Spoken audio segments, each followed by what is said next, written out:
नमस्कार दोस्तों, स्वागत है आपका देवभूमि करियर पॉइंट पर। आशा करता हूँ आप सभी लोग स्वस्थ होंगे, काफी अच्छी आपकी स्टडी चल रही होगी।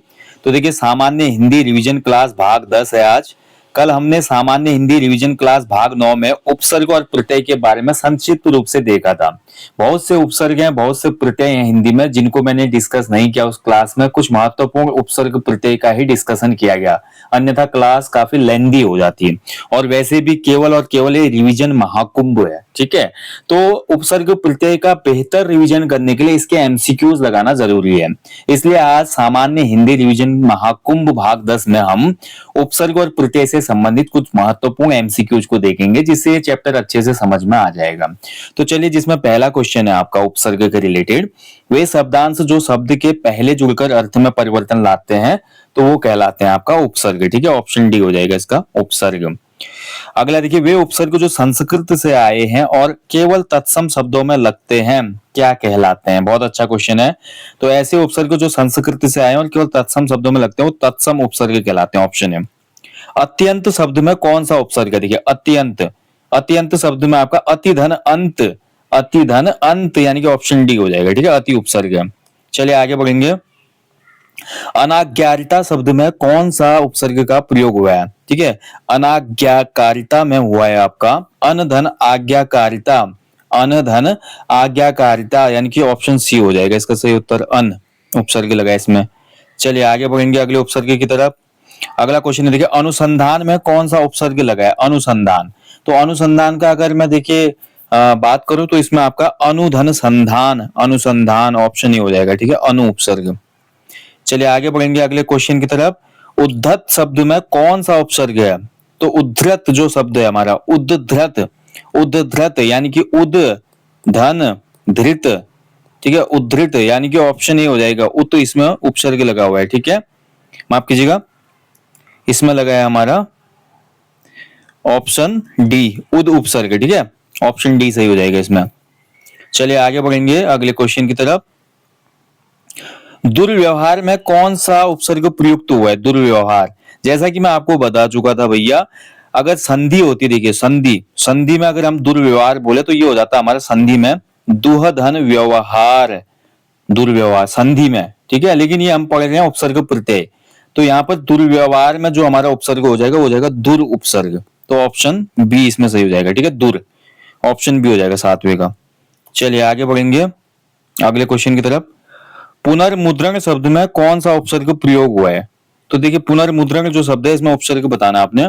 तो पुनर्मुद्रण में आपका हो जाएगा राइट आंसर ऑप्शन ए पुनर्धन मुद्रण है, ऑप्शन ए हो जाएगा पुनर, ठीक है। ऑप्शन ए सही है। देखिए, कुछ महत्वपूर्ण क्वेश्चन है, बार बार एग्जाम में इन्हीं से क्वेश्चन बनते हैं, इसलिए रिवीजन जरूरी है।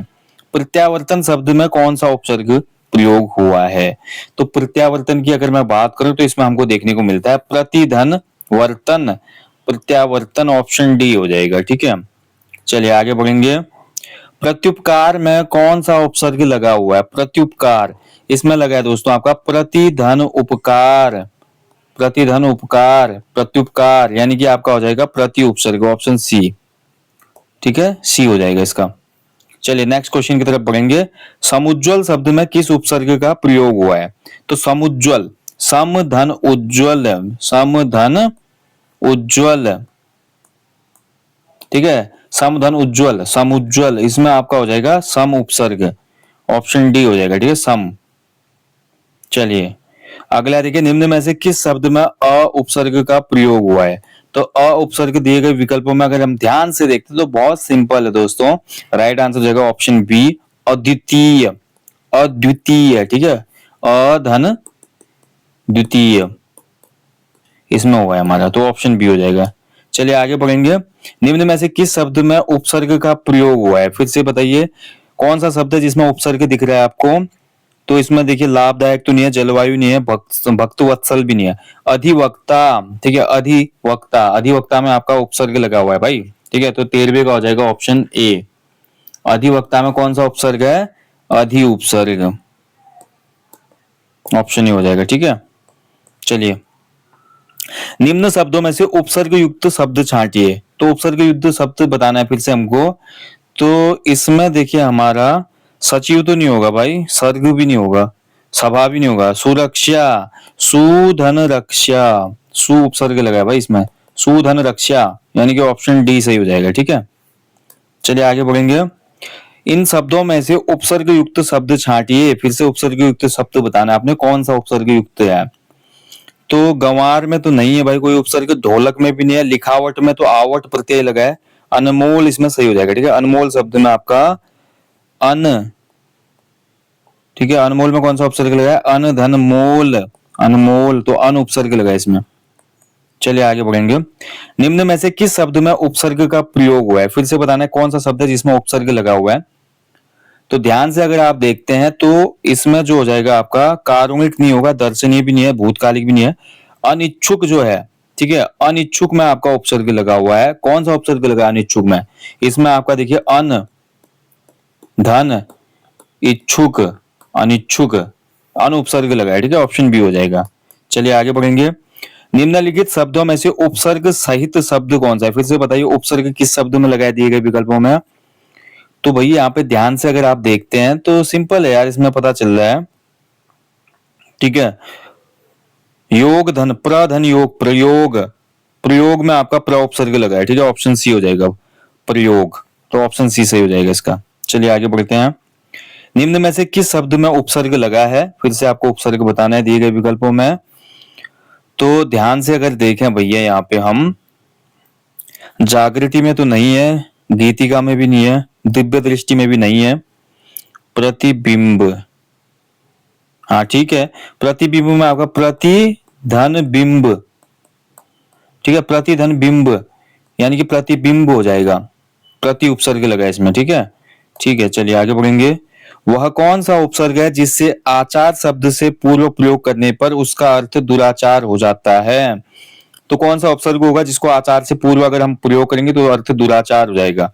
तो बहुत सिंपल सा है भाई, आचार के आगे अगर हम लगाते हैं क्या, आचार के आगे अगर हम लगाएंगे दुर उपसर्ग, ठीक है दुर, तो ये क्या हो जाएगा दुराचार, यानी कि ऑप्शन ही हो जाएगा। सिंपल क्वेश्चन है। निम्न में से उपसर्ग युक्त शब्द का चयन कीजिए। कौन से शब्द में, फिर से बताना है, उपसर्ग लगा हुआ है। ध्यान पूर्वक अगर हम देखते हैं, पल्लवन में तो नहीं है, परीक्षा में भी नहीं है, प्रत्युत्पन्न मति। ठीक है, प्रत्युत्पन्न मति, हाँ ये हो जाएगा आपका। यहाँ पर देखिए आपका यहाँ पे जो ऑप्शन सी है वो सही हो जाएगा। इसमें आपका लगा है प्रति उपसर्ग। ठीक है, प्रति उपसर्ग इसमें लगा हुआ है। प्रतिधन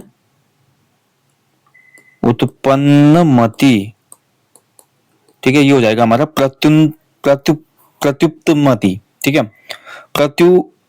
प्रत्युपन्न मति हो जाएगा। ठीक है, ध्यान रखेंगे। चलिए आगे बढ़ेंगे। निम्न शब्दों में से किसमें केवल एक शब्द में उपसर्ग का प्रयोग हुआ है, बताना है कौन सा है।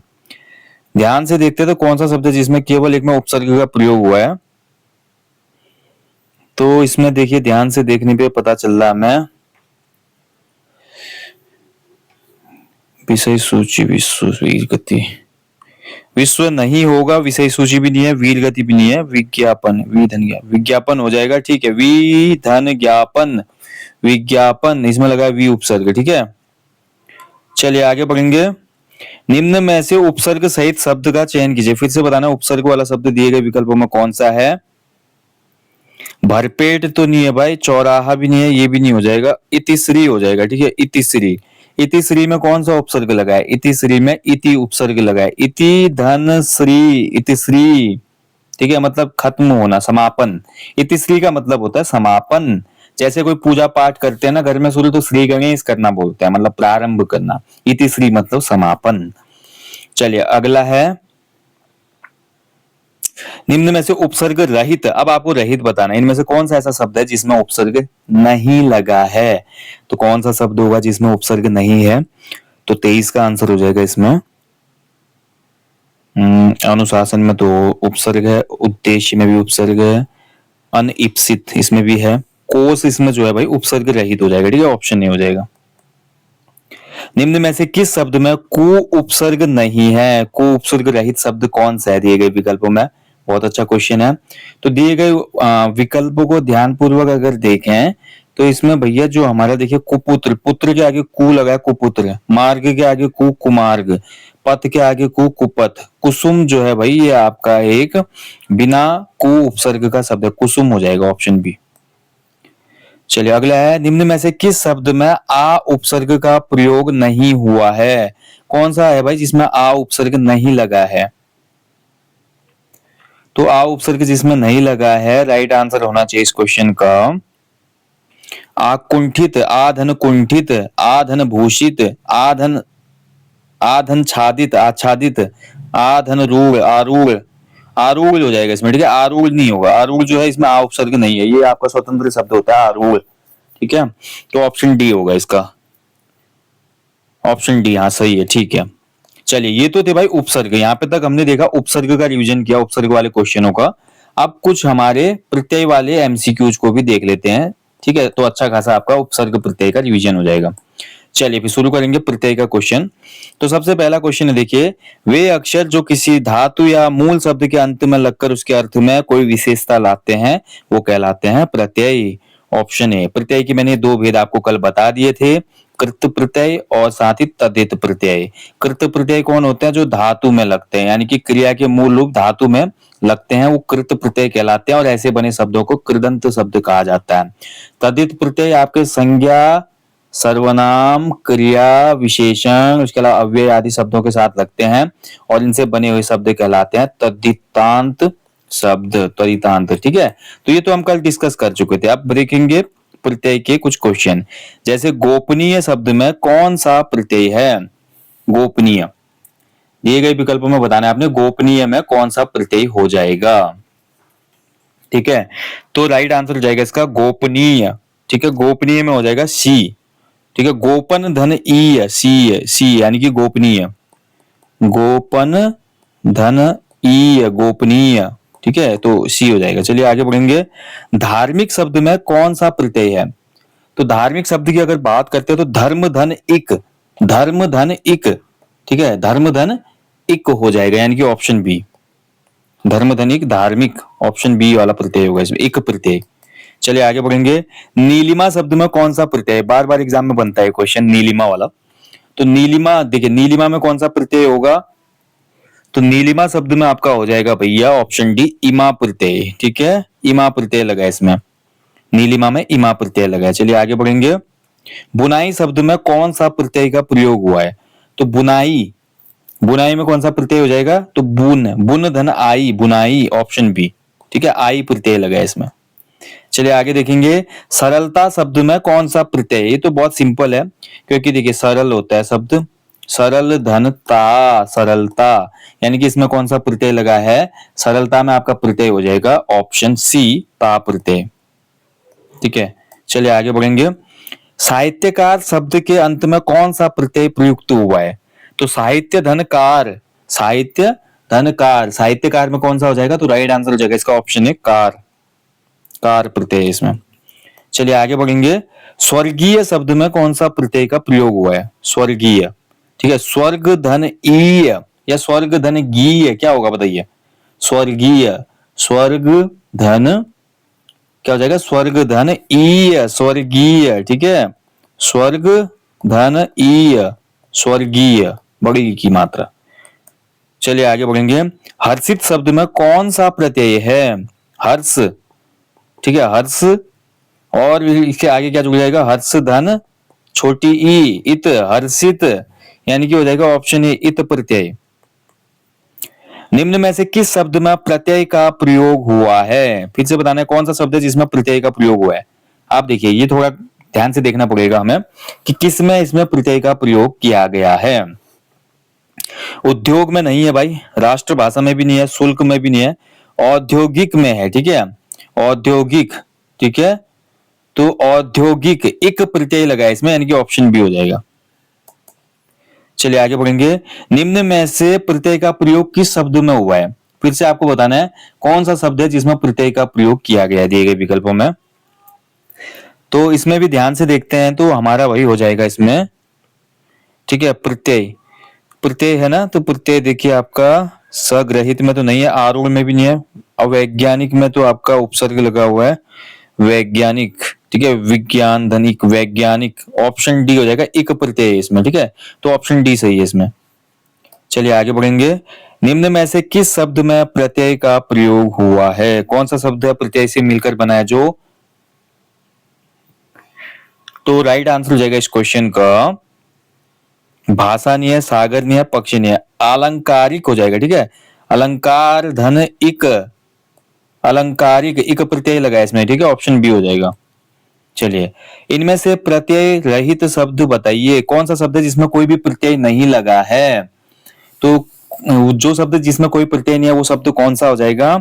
उज्ज्वल है, ठीक है, उज्ज्वल शब्द साफ साफ पता चल रहा है ये प्रत्यय रहित शब्द है। उपजाऊ में उपज धन आऊ, मेधावी में ई प्रत्यय है, कृपालु में उ प्रत्यय है, तो आपका, ठीक है, कृपालु में आलू प्रत्यय है, और उज्ज्वल में आपका कोई भी प्रत्यय नहीं है, तो ऑप्शन ही हो जाएगा।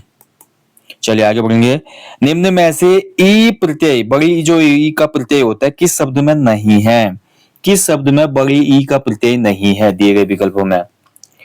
तो कवयित्री में तो होता है, ठीक है, किशोरी में भी है, युवती में भी है, पावती में नहीं होता, ठीक है, ऑप्शन बी हो जाएगा इसका, इस क्वेश्चन का आंसर हो जाएगा पावती।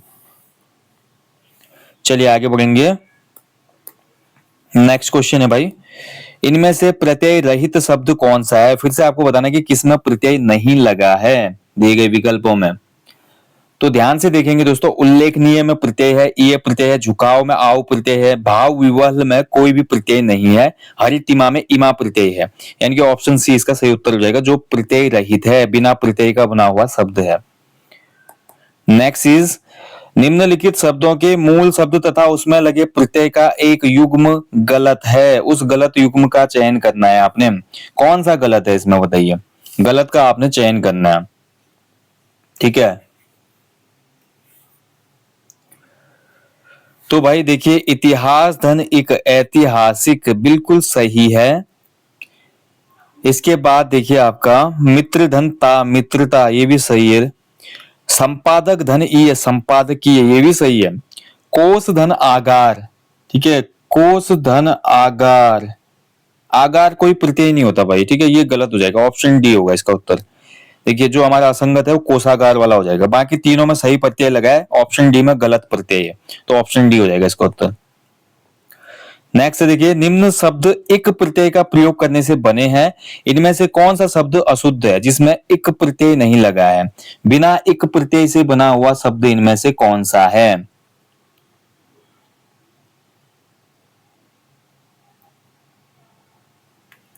ठीक है,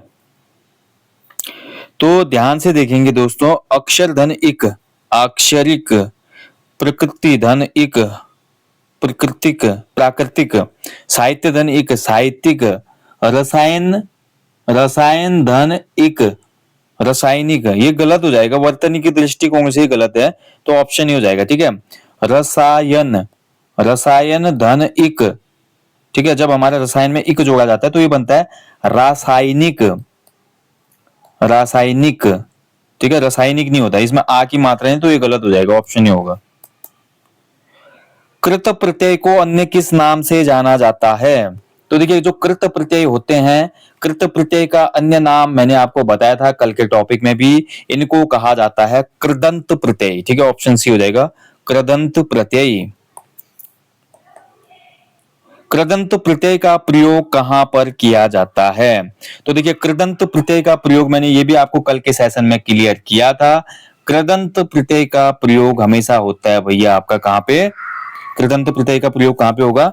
तो इसका जो राइट आंसर हो जाएगा वो हो जाएगा ऑप्शन ए, क्रिया के अंत में, ठीक है, क्रिया का मूल रूप धातु है तो वहां पर इसका प्रयोग होता है।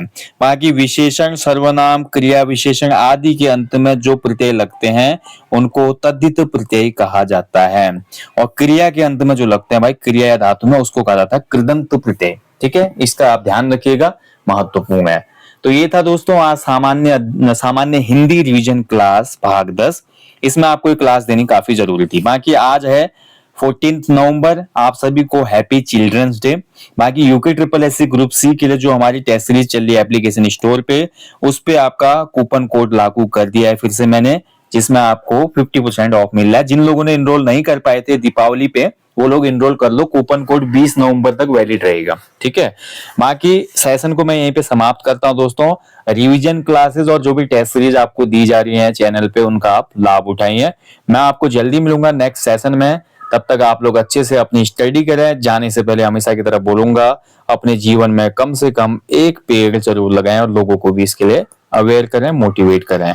Thank you for watching. जय हिंद, जय देवभूमि।